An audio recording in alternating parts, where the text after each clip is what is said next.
और व्रत कथा संतोषी माता। एक बुढ़िया थी, उसके 7 पुत्र थे। 6 कमाने वाले थे, एक निकम्मा था। बुढ़िया माँ 6 पुत्रों की रसोई बनाती, भोजन कराती और पीछे से जो कुछ बचता सो 7वें को दे देती थी। परंतु वह बड़ा भोला भाला था, मन में कुछ विचार न रखता था। एक दिन अपनी बहू से बोला, देखो मेरी माँ का मुझ पर कितना प्यार है। वह बोली, क्यों नहीं, सबका झूठा बचा हुआ तुमको खिलाती है।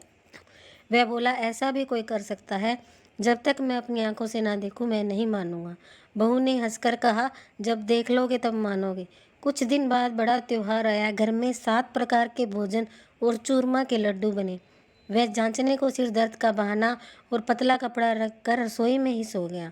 उसने देखा कि 6 भाई भोजन करने आए।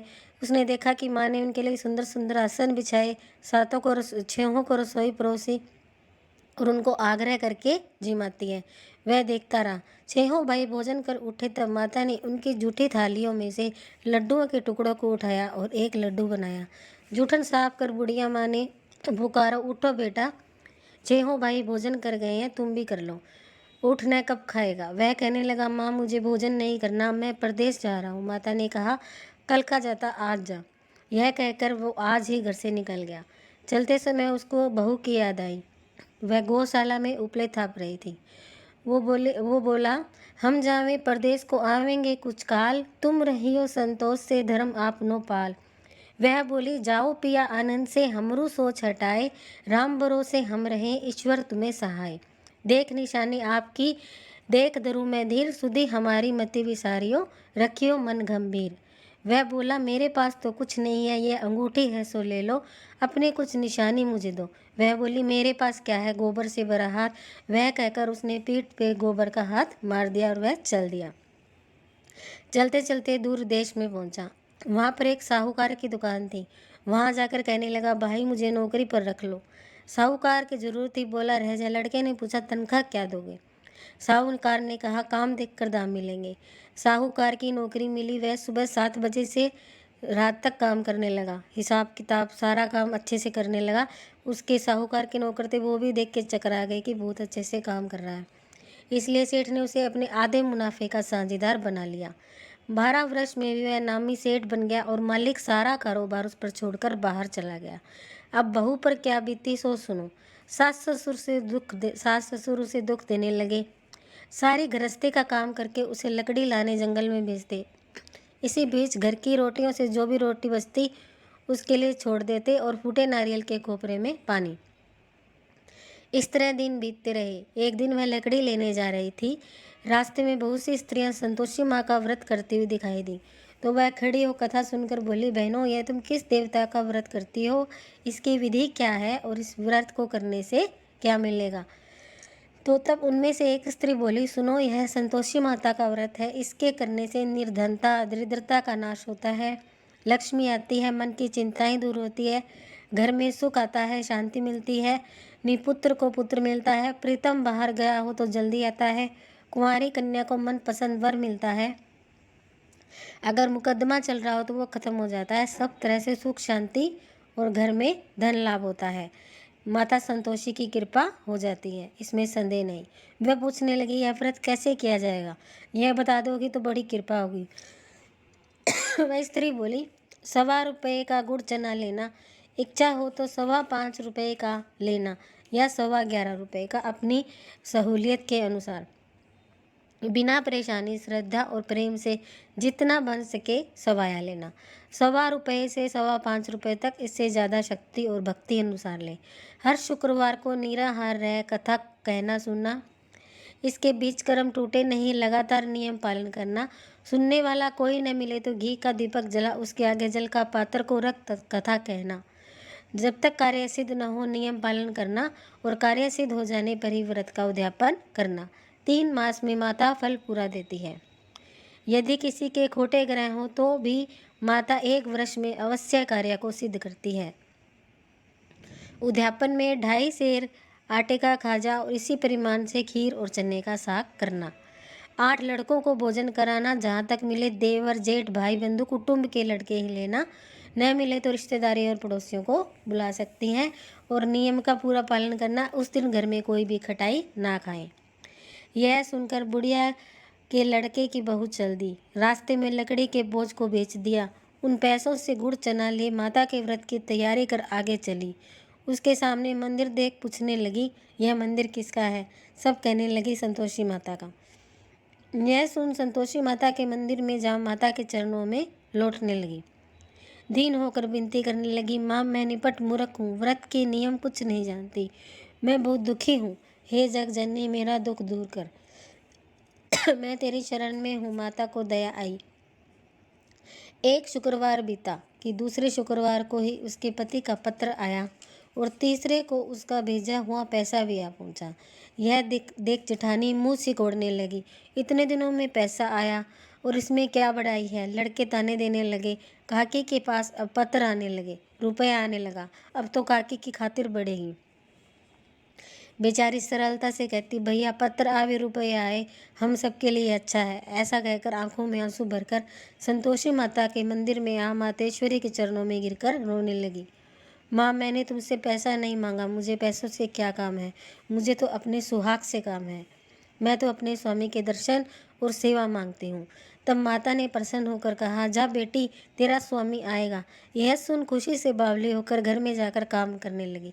अब संतोषी माँ विचार करने लगी, इस भोली पुत्री से मैंने कह दिया तेरा पति आएगा, पर आएगा कहाँ से? वह तो स्वप्न में भी इसे याद नहीं करता। उससे याद दिलाने के लिए मुझे कुछ करना पड़ेगा। इस तरह माता बुढ़िया के पास जा स्वप्न में प्रकट हो कहने लगी, साहूकार के बेटे सोता है या जागता है? वह बोला, माता सोता भी नहीं हूँ, जागता भी नहीं हूँ, कहो क्या आगे है? माँ कहने लगी, तेरा घर बार कुछ है या नहीं? वह बोला, मेरा सब कुछ है माता, भाई बहन बहू माँ बाप। माँ बोली, भोले पुत्र तेरी स्त्री घोर कष्ट उठा रही है, माँ बाप उसे दुख दे रहे हैं, वह तेरे लिए तरस रही है और तू उसकी सुधि ले। वह बोला, हाँ माता यह तो मुझे मालूम है, परंतु मैं जाऊं तो जाऊं कैसे? प्रदेश की बात है, लेन देन का कोई हिसाब नहीं, कोई जाने का रास्ता नजर नहीं आता, कैसे चला जाऊं? माँ कहने लगी, मेरी बात मान, सवेरे नहा धोकर संतोषी माता का नाम ले, घी का दीपक जला और दुकान पर बैठ जाना। देखते देखते तेरा सारा लेन देन झुक जाएगा, सब जमा माल बिक जाएगा। सांझ होते होते धन का ढेर लग जाएगा। सवेरे सुबह उठते ही लोगों ने अपने सपने की बात कही तो वह सब उसकी बात को अनसुनी कर दिल उड़ाने लगे। कहने लगे, सपने भी सच होते हैं। एक बूढ़ा बोला, देख भाई मेरी बात मान, इस प्रकार सांझ झूठ करने के बदले देवता ने जैसा कहा है वैसा ही कर। उसने वैसा ही किया। शाम तक धन का ढेर लग गया। माता का चमत्कार देख प्रसन्न हो मन में माता का नाम ले घर ले जाने के वास्ते गहना कपड़ा खरीदने लगा और वहाँ के काम से निपट कर घर को रवाना हुआ। वहाँ बहू बेचारी जंगल में लकड़ी लेने जाती है। लौटते वक्त माँ के मंदिर पर विश्राम करती है। वह तो उसका रोजाना रुकने का स्थान था। दूर से धूल उड़ती देख वह माता से पूछती है, माता यह धूल उड़ रही है? माँ कहती है, पुत्री तेरा पति आ रहा है, अब तू ऐसा कर, लकड़ियों के 3 बोझ बना ले, एक नदी के किनारे रख, दूसरा मेरे मंदिर पर, तीसरा अपने सर पर रख। तेरे पति को लकड़ी का गट्ठा देखकर मोह पैदा होगा, वह वहाँ रुकेगा, नाश्ता पानी बनाकर माँ से मिलना जाएगा।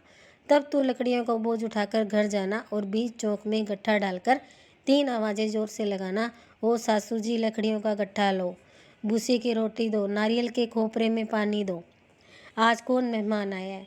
माँ की बात सुनकर बहू बहुत अच्छा माता कहकर प्रसन्न हो लकड़ियों के 3 गट्ठे ले आई। एक नदी तट पर एक माता के मंदिर पर रखा। इतने में ही एक मुसाफिर आ पहुंचा। सूखी लकड़ी देख उसकी इच्छा हुई कि अब यहीं विश्राम करें, भोजन बनाकर गांव जाए। इस प्रकार भोजन बना विश्राम कर वह गांव को गया। सबसे प्रेम से मिला। उसी समय बहू सिर पर लकड़ी का गट्ठे ले आती है, भारी बोझ आंगन में डाल जोर से 3 आवाज़ लाती है, सासू जी लकड़ी का गट्ठा लो, भूसी की रोटी दो, नारियल के खोपरे में पानी दो, आज कौन मेहमान आया है? यह सुनकर सास बाहर आ अपने दिए हुए कष्टों को बुलाते हुए कहती है, बहू ऐसा क्यों करती है? तेरा मालिक ही तो आया है, आ बैठ, मीठा भात खा, भोजन कर, कपड़े गहने पहन। इतने में आवाज़ सुन उसका स्वामी बाहर आता है और अंगूठी देख व्याकुल हो माँ से पूछता है, माँ यह कौन है? माँ कहती है, बेटा तेरी बहू है। आज 12 बरस हो गए जब से तू गया, तब से सारे गांव में जानवर की तरह भटकती फिरती है, काम काज घर का कुछ करती नहीं, 4 समय आकर खा जाती है। अब तुझे देखकर भूसी की रोटी और नारियल के खोपरे में पानी मांगती है। वह लज्जित हो बोला, ठीक है माँ, मैंने इसे भी देखा है और तुम्हें भी देखा है। अब मुझे दूसरे घर की ताली दो, मैं उसमें रहूँगा, चाबी दो। तब माँ बोली, ठीक है बेटा, जैसी तेरी मर्जी, कहकर चाबी का गुच्छा पटक दिया। उसने ताली से दूसरे कमरे में जो तीसरी मंजिल के ऊपर था खोलकर सारा सामान जमाया। एक दिन में ही वहाँ राजा के महल जैसा ठाठ बाट बन गया। अब क्या था, दोनों सुखपूर्वक रहने लगे। इतने में अगला शुक्रवार आया। बहू ने अपने पति से कहा, मुझे माता का उद्यापन करना है। पति बोला, बहुत अच्छा, खुशी से करो। वह तुरंत ही उद्यापन की तैयारी करने लगी। जेठ के लड़कों को भोजन के लिए कहने गई, उसने मंजूर किया, परंतु पीछे जेठानी अपने बच्चों को सिखलाती है, देखो रे, भोजन के समय सब लोग खटाई मांगना, और जिससे उसका उद्यापन पूरा न हो। लड़के जिमने गए, पेट भरकर खीर खाई, परंतु याद आते ही कहने लगे, हमें कुछ खटाई दो, खीर हमें अच्छी नहीं लगती। बहू कहने लगी, खटाई किसी को नहीं दी जाएगी, संतोषी माता का प्रसाद है, वही खाना पड़ेगा। लड़के तुरंत उठ गए, बोले पैसा लाओ। बोली बहुत कुछ जानती नहीं थी, सो उनको पैसे दे दिए। लड़के उसी समय जा करके इमली खाने लगे। यह देखकर बहू पर संतोषी माताजी ने कोप दिया। राजा के दूत उसके पति को पकड़कर ले गए। जेठ जेठानी मन माने खोटे वचन कहने लगे। लूट कर धन इकट्ठा कर जो लाया था, राजा के दूत पकड़कर ले गए। अब सब मालूम पड़ जाएगा जब जेल की हवा खाएगा। बहू से यह वचन सहन नहीं हुए। रोते रोते माता के मंदिर में, माता तुमने यह क्या किया? हंसाकर अब क्यों रुलाने लगी? माता बोली, पुत्री, तूने उद्यापन करके मेरा व्रत भंग किया है, इतनी जल्दी सब बातें भुला दी। वह कहने लगी, माता भूली तो नहीं हूँ, नहीं कुछ अपराध किया है, मुझे लड़कों ने भूल में डाल दिया, मैंने भूल से ही उन्हें पैसे दिए, मुझे क्षमा कर दो माँ। माँ बोली, ऐसी भी कहीं भूल होती है? वह बोली, माँ मुझे माफ़ कर दो, मैं तुम्हारा फिर से उद्यापन करूँगी। माँ बोली, अब भूल मत जाना। वह बोली, अब नहीं होगी। माँ बोली, जा पुत्री, तेरा पति तुझे रास्ते में ही आता मिलेगा। वह घर को चली, रास्ते में पति आता मिला। उसने पूछा, तुम कहाँ गए थे? तब वह कहने लगा, इतना धन कमाया है, उसका टैक्स राजा ने मांगा था, वह भरने गया था। वह प्रसन्न बोली, भला हुआ, अब घर चलो। फिर से शुक्रवार आया। वह बोली, मुझे माता का उद्यापन करना है। पति ने कहा, करो। वह फिर जेठ के लड़कों से भोजन को कहने गई। जेठानी ने एक दो बातें सुनाई, लड़कों को सिखा दिया कि तुम पहले ही खटाई मांग लेना। लड़के कहने लगे, हमें खीर नहीं भाती, जी बिगड़ता है, कुछ खटाई खाने को देना। वह बोली, खटाई खाने को नहीं मिलेगी, आना है तो आओ। वह ब्राह्मणों के लड़कों को ला भोजन कराने लगी। दक्षिणा की जगह एक एक फल उन्हें दिया। इससे संतोषी माँ प्रसन्न हुई। माता की कृपा होते ही 9वें मास उसको चंद्रमा के समान सुंदर पुत्र प्राप्त हुआ।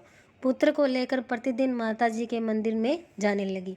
माता ने सोचा, यह रोज आती है, क्यों न मैं इसके घर चलूं, इसका आसरा देखूं तो सही। यह विचार कर माता ने भयानक रूप बनाया। गुड़ और चने से सना मुख और ऊपर सूंड के समान होठ, उस पर मक्खियाँ भिन भिना रही थी। दहलीज में पाँव रखते ही उसकी सास चिल्लाई, देखो रे, कौन चुड़ैल डाके चली आ रही है, लड़कों इसे भगाओ, नहीं तो किसी को खा जाएगी। लड़के डरने लगे, खिड़की बंद करने लगे। छोटी बहू रोशनदान में से देख रही थी, प्रसन्नता से पगली होकर चिल्लाने लगी, आज मेरी माता मेरे घर आई है। यह कहकर बच्चे को दूध पिलाने से हटाती है। इसमें सास का क्रोध फूट पड़ा। इसे देखकर कैसी उतावली हुई है, जो बच्चे को पटक दिया। इतने में माँ के प्रताप से जहाँ देखो वहीं लड़के ही लड़के नजर आने लगे।